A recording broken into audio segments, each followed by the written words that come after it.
terhadap Age gimana Mas? Siap. Gimana Mas tanggapannya Mas? Tanggapannya Mas Mario? Malah dilaporin nih Mas sama mantan kekasihnya nih. Terima gak Mas? Bakal lawan balik gak? Sebenarnya Mas tahu gak sih permasalahan sengkarut ayah Mas di KPK soal TPPU sama gratifikasi? Udah ketemu ayahnya belum Mas? Saya nggak tahu apa-apa Mas, saya kan nggak pegang HP. Saya Nggak pegang HP. media. Tapi belum ada ketemu sama ayahnya Mas? Ini aja ada ini itu saya nggak tahu. Soal laporan Age gimana Mas? Terima Mas? Saya nggak tahu Mas. Nggak tahu? Nggak tahu Mas. Katanya Mas melecehkan Age Mas. Dari hubungannya udah jauh. Aja sih, Mas. Mas terlihat urusan Mas. Gimana Mas? Sudah 3 bulan ya, berjalan 3 bulan nih Mas.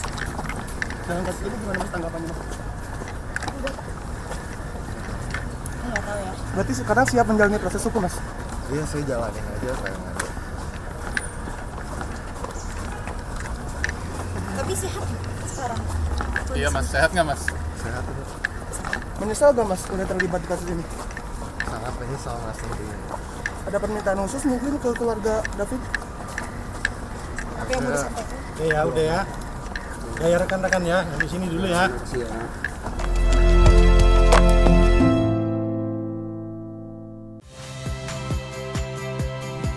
Saya Yasir Neneama. Saksikan program-program Kompas TV melalui siaran digital, pay TV, dan media streaming lainnya.